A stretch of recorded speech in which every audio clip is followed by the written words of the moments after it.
हमारे यहाँ तो मामला ये है कि जो बेपर्दा स्कर्ट पहन के जींस पहन के घूमती है बाल खोल के जमाना कहता बड़ी खूबसूरत लड़की है,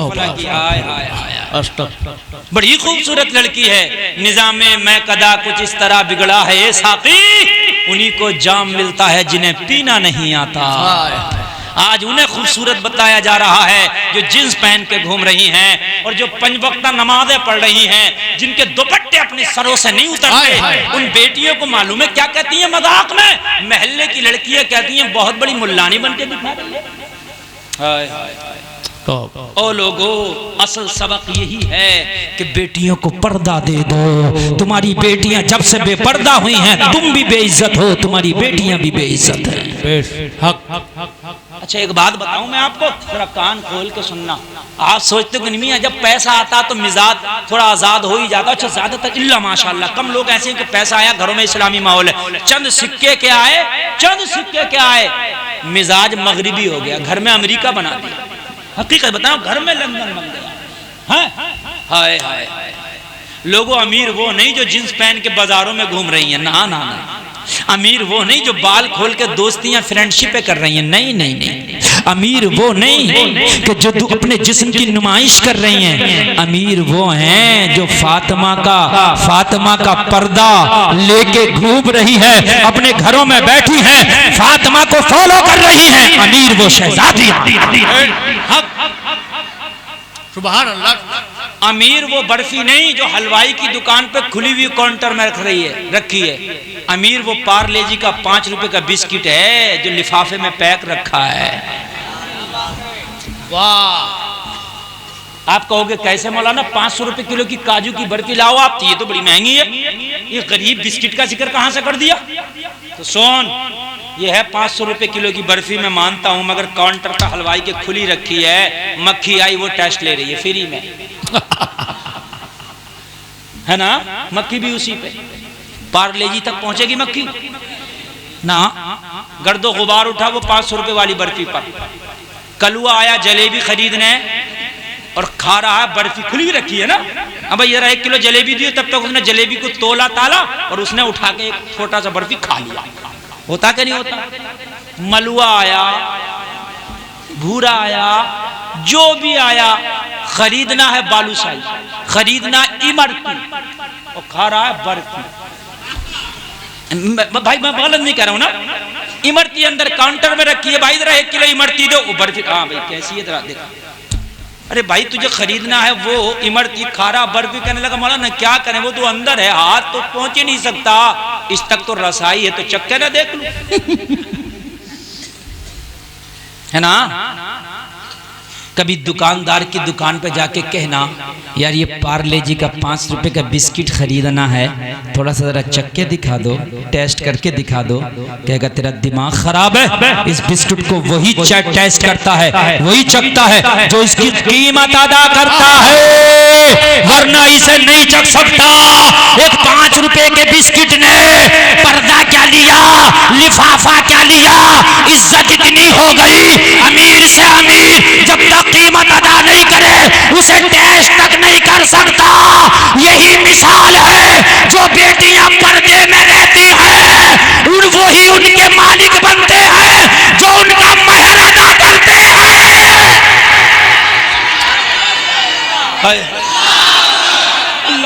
अरे क्या बात है, जिंदाबाद जिंदाबाद जिंदाबाद, वाह वाह वाह।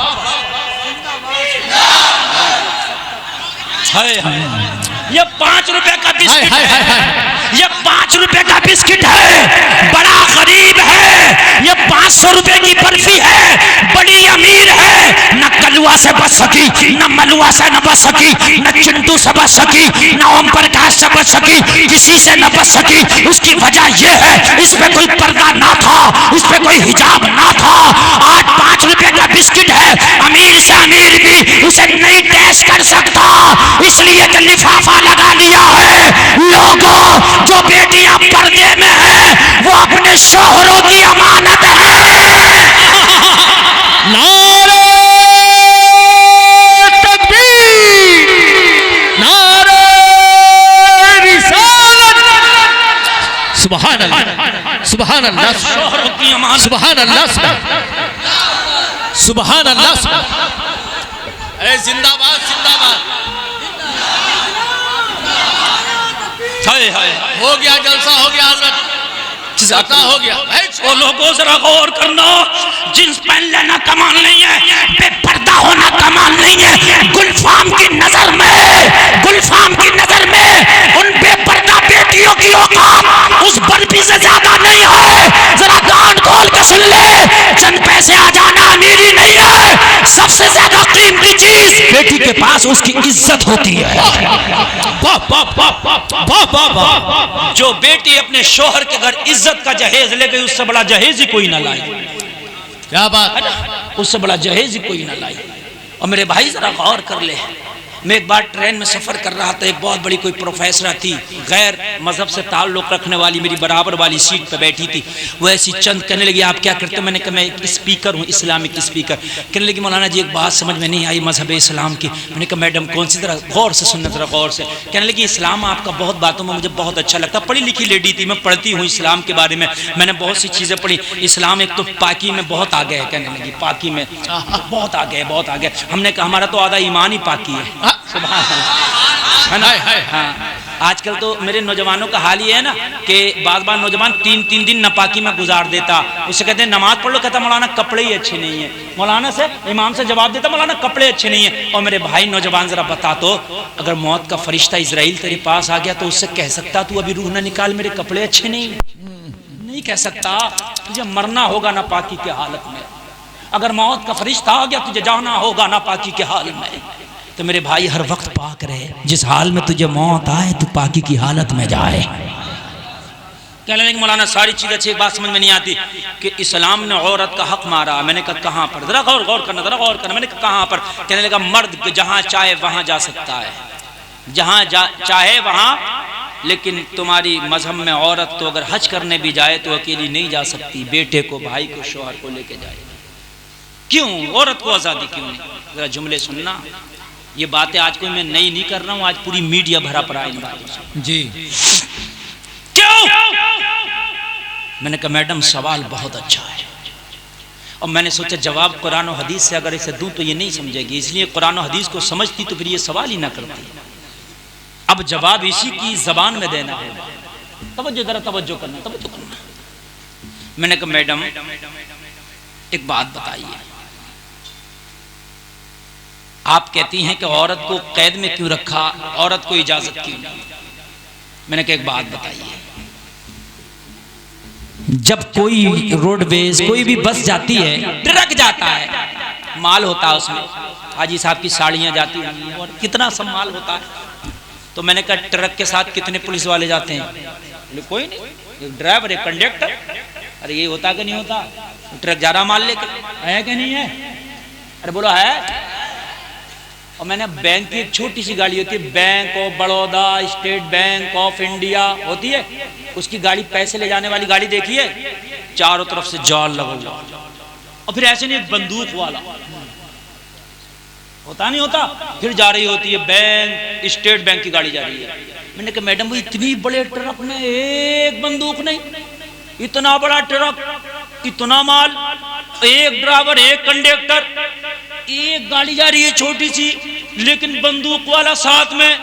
कहने लगी मौलाना जी आपको पता नहीं, बैंक वाली गाड़ी में पैसा है, कैश है, कीमती चीज है, इसलिए अकेला नहीं भेजा जाता, गार्ड को साथ भेजा जाता है। मैंने कहा मैडम मिसाल का जवाब तूने अपनी ही मिसाल से दे दिया है। इस्लाम की नजर में औरत कीमती चीज है, उसे अकेला नहीं भेजा जाता, गार्ड को साथ भेजा जाता है।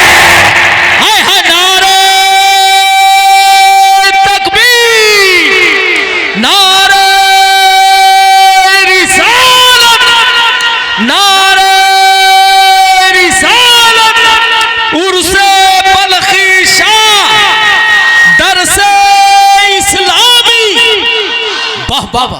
इस्लाम की नजर में औरत कीमती चीज है, इसलिए अकेला भेजने का हुक्म नहीं। मर्द गार्डिंग करता हुआ जाता है, मर्द गार्ड की शक्ल में जाता है। मैंने कहा ये वजह है। कहने की बात समझ में आ गई। मैंने कहा कोई और सवाल? बोली मौलाना दूसरा सवाल ये है, फिर औरत को अगर जब साथ में ही तो फिर इसको पर्दे में क्यों रखा गया? वाह, छिपा के क्यों रखा गया? तवज्जो है? तो मैंने कहा सुनिए, आपका चप्पल कहाँ है? जूता चप्पल आपका भी नीचे है ना? मैंने मैडम से पूछा यार बात मैडम से चल रही थी ना, आपका बोली मेरी सीट के नीचे। अरे जब ट्रेन में जा रहे होगे तो कहाँ होगा? सीट के नीचे ही तो होगा मैंने कहा अच्छा, बहुत अच्छी बात है। मैंने कहा आपका कैश कहाँ है? पैसा। और उसने आंखें छोटी बड़ी की, भाई मौलाना मेरे पैसे से तुम्हें क्या मतलब? मैंने कहा चोर डकैत नहीं हूं, बतला दो, पूछ रहा हूं। उसने अपना पर्स निकाला, जो पर्स होता है, कहने लगी मेरे इस पर्स में। मैंने कहा जूते की मालिक भी तुम, इस पैसे की मालिक भी तुमने अन्याय क्यों किया?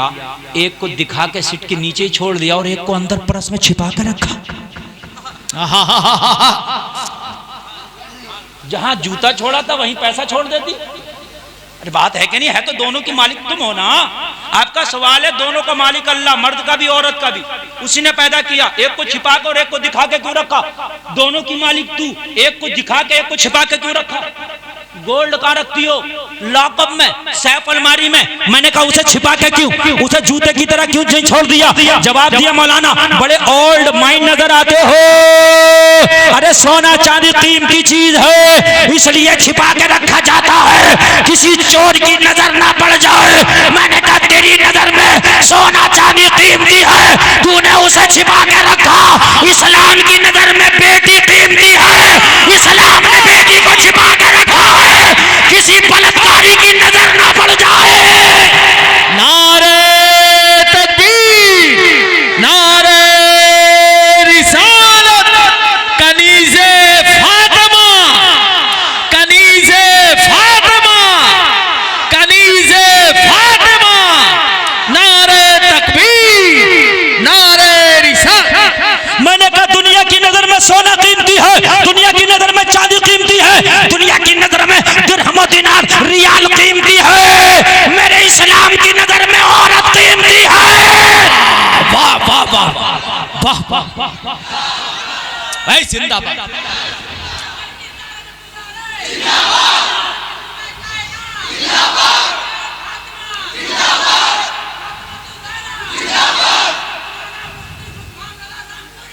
वाह वाह वाह,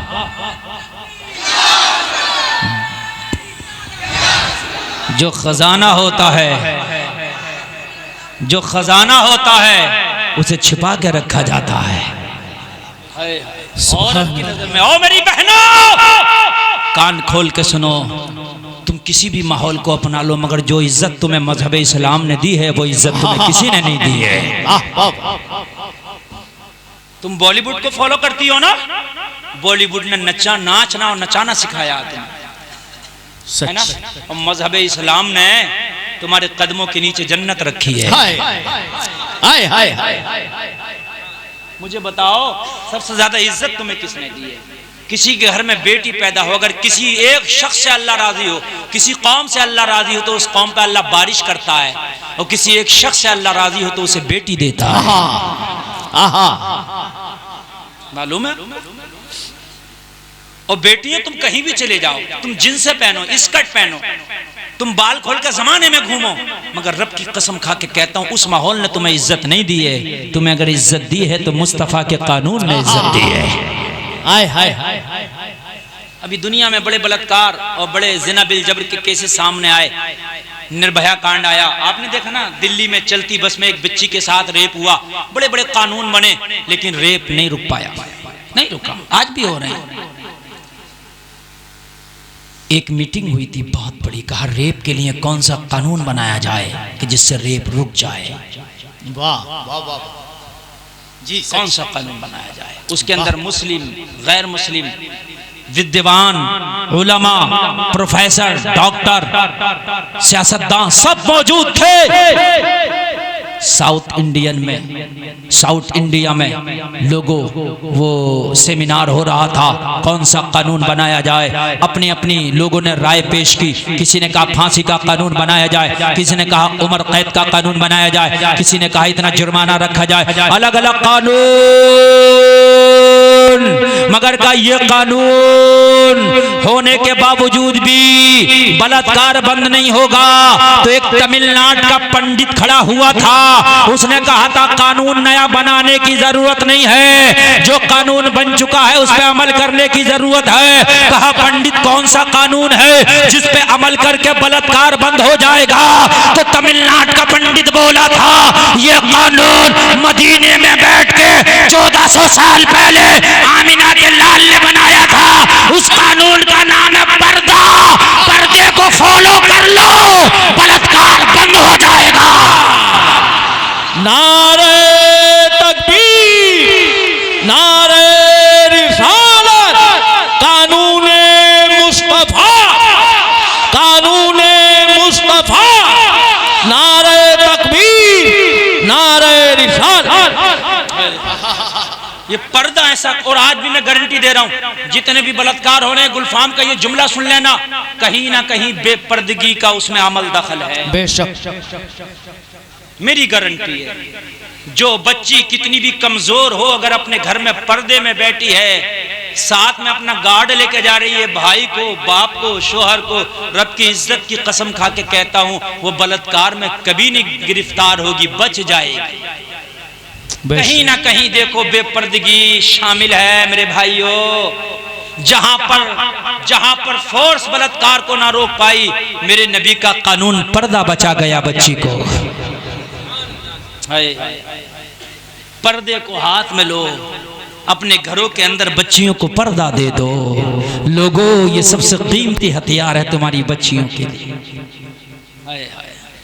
आज बच्चियां बेपर्दा हैं, लोगों ये सब कुछ हो रहा है, दोस्तियां चल रही हैं। जब नजर से नजर मिलती है, जब नजर से नजर मिलती है, लोगों जरा गौर करना, तो फिर उसके बाद में दिल में जज्बात जागते हैं, फिर वो जज्बात दोस्ती में तब्दील होते हैं, वो दोस्ती फिर मोहब्बत में बदलती है, मोहब्बत इश्क में बदलता है, और इश्क जुनून में बदलता है। और जब जुनून में आदमी आता है तो फिर हर हर हर हर जो है लकीर को पार कर जाता है। तमाम की तमाम शर्म हया के पर्दे उठा के रख दिए जाते हैं, समझ रहे, रख दिए जाते हैं तमाम शर्म हया के पर्दे। मैं क्या बताऊं आपको, बहुत सी ऐसी बातें हैं कि बताते हुए ना दिल में बड़ी तकलीफ होती है। ओ मेरे भाइयों, अपने घरों में बेटियों को पर्दा दो, इससे ज्यादा कीमती हथियार कोई हो ही नहीं सकता।